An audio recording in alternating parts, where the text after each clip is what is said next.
Patriarcas e Profetas. Capítulo 49. As últimas palavras de Josué. As guerras de conquista terminaram, e Josué se retirara ao pacífico remanso de seu lar, em Timnat-Sera. E sucedeu que muitos dias depois, que o Senhor dera repouso a Israel de todos os seus inimigos em redor, chamou Josué e todo Israel aos seus anciãos, e aos seus cabeças, e aos seus juízes, e aos seus oficiais. Josué capítulo 23 e 24. Alguns anos haviam se passado desde que o povo se estabelecera em suas posses, e já se podiam ver aparecendo os mesmos males que até então acarretaram juízos sobre Israel. Sentindo Josué as debilidades da idade assaltarem-no, e compreendendo que sua obra logo deveria encerrar-se, encheu-se de ansiedade pelo futuro de seu povo.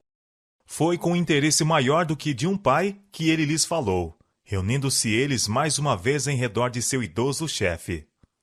Vós já tendes visto, disse ele, tudo quanto o Senhor vosso Deus fez a todas estas nações por causa de vós, porque o Senhor vosso Deus é o que pelejou por vós.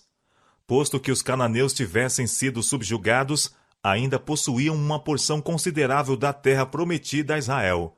E Josué exortou a seu povo a não ficar em sossego e esquecer-se da ordem do Senhor de desapossar inteiramente aquelas nações idólatras. O povo em geral era vagaroso no completar a obra de expulsão aos gentios. As tribos haviam se dispersado às suas posses, o exército se debandara, e considerava-se uma empresa difícil e duvidosa renovar a guerra. Mas Josué declarou: O Senhor vosso Deus as impelirá de diante de vós, e as expelirá de diante de vós, e vós possuireis a sua terra, como o Senhor vosso Deus vos tem dito. Esforçai-vos, pois, muito, para guardardes e para fazerdes tudo quanto está escrito no livro da lei de Moisés, para que dele vos não aparteis, nem para a direita, nem para a esquerda. Josué apelou para o seu próprio povo como testemunha de que, tanto quanto satisfizeram as condições, Deus havia fielmente cumprido sua promessa para com eles.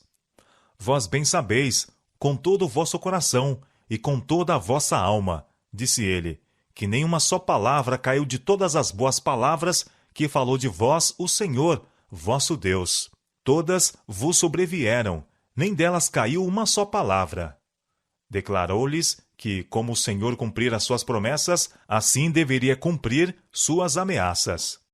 E será que, assim como sobre vós vieram todas estas boas coisas, que o Senhor vosso Deus vos disse, assim trará o Senhor sobre vós todas aquelas más coisas. Quando traspassardes o concerto do Senhor vosso Deus, então a ira do Senhor sobre vós se acenderá, e logo perecereis de sobre a boa terra que vos deu.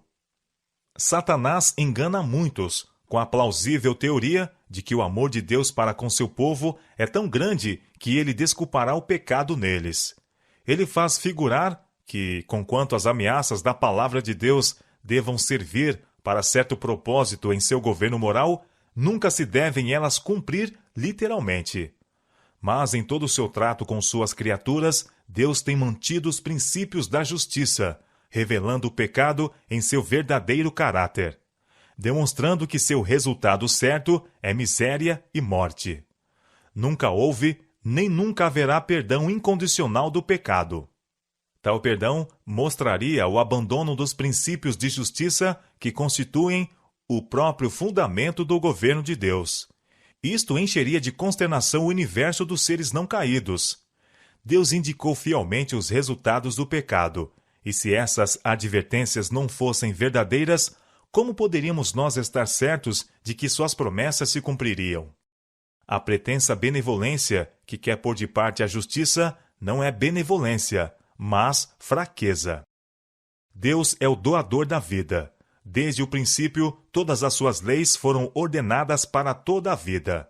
Mas o pecado se intrometeu na ordem que Deus estabelecera, e seguiu-se a discórdia.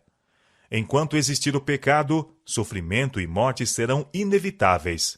É unicamente porque o Redentor arrostou a maldição do pecado em nosso favor que o homem pode esperar livrar-se, em sua própria pessoa, dos horrendos resultados do pecado.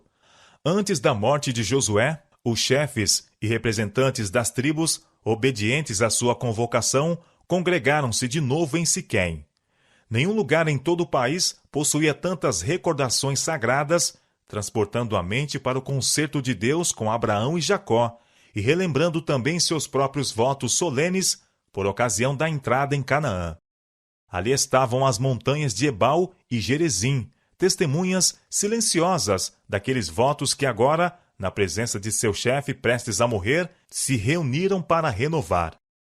De cada lado havia evidências do que Deus operara por eles, como lhes dera uma terra para a qual não trabalharam, e cidades que não haviam construído, e vinhedos e olivais que não plantaram. Josué recordou mais uma vez a história de Israel, contando novamente as obras maravilhosas de Deus, para que todos pudessem ter uma intuição de seu amor e misericórdia, e o servissem com sinceridade e com verdade. Por determinação de Josué, a arca foi trazida de Silo.